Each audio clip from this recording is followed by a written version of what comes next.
नारी केवल नौकरी करके आर्थिक रूप से आत्मनिर्भर हो जाए तो समस्या का समाधान नहीं हो जाता, क्योंकि पुरुष और नारी के संबंधों में लगातार स्नेह, सम्मान, सहयोग भावना का होना बहुत जरूरी है, वरना इनके बिना गृहस्थ जीवन तनावपूर्ण हो जाता है। अगर परिवार में नारी के सम्मान की भावना ना हो तो नौकरी वोकरी की बातों को लेकर भी तू तू मैं हो जाती है। नारी और पुरुष में यही असमानता का भाव आज घर, समाज, देश और विश्व के लिए बड़ी समस्या है। इसलिए ही स्त्री की समान अधिकार की मांग आज दम भर रही है। वास्तविकता में नारी जो समान अधिकार की बात कर रही है वह आधारहीन नहीं है और न ही असंवैधानिक है।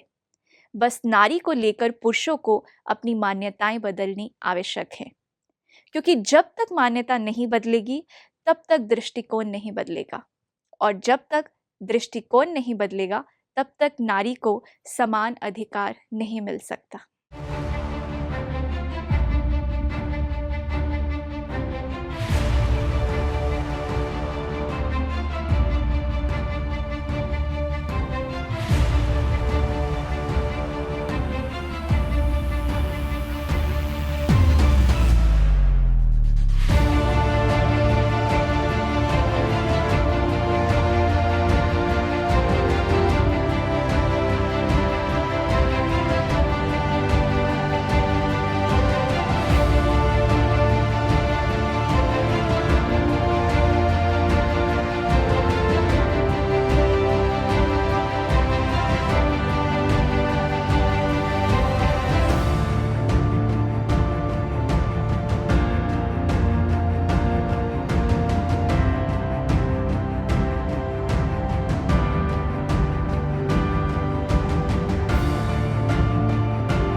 नारी को समानाधिकार देना कोई असंभव या असंवैधानिक कार्य नहीं है, क्योंकि आज जब नारी अपने मौलिक अधिकार के लिए एक तरफ लड़ रही है तो वहीं दूसरी ओर एक ऐसा विश्वव्यापी संगठन है जिसकी नींव ही नारी शक्ति का विशेषाधिकार है। ये संगठन बिना शोर मचाए पिछले 80 दशकों से भी अधिक समय से कीर्तिमान पर कीर्तिमान गढ़ रहा है। इस संस्था का मूल उद्देश्य मानव का दृष्टिकोण बदलना तथा आध्यात्मिक मूल्यों को समाज में स्थापन करना है।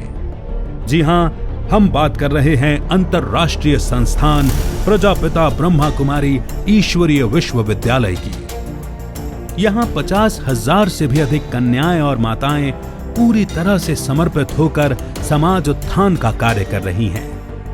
ये अकेली ही ऐसी महिला संस्था है जिसमें पुरुष वर्ग भी उनके सहयोगी होकर चल रहे हैं, और गृहस्थ जीवन में रहते हुए संस्थान द्वारा दी जा रही आध्यात्मिक शिक्षा का लाभ लेने वाले स्त्री और पुरुषों की संख्या तो लाखों में है। स्थापना से लेकर अब तक संस्थान के प्रशासन की मुख्य बागडोर महिलाओं के ही हाथों में रही है, क्योंकि संस्थान के साकार संस्थापक प्रजापिता ब्रह्मा बाबा का ये प्रबल विचार था कि नारियों के अंदर छिपी दिव्य शक्तियों और योग्यताओं को अगर सींचा जाए तो वे इतनी महान बन सकती हैं कि सारे जगत को पलट कर रख सकती हैं। ब्रह्मा बाबा की ये पारखी व क्रांतिकारी सोच उन सभी धर्म के ठेकेदारों की उस विकृत मानसिकता का जोरदार जवाब है जिन्होंने समय समय पर नारी की क्षमता पर सवाल और चरित्र पर दाग लगाने का भरसक प्रयास किया।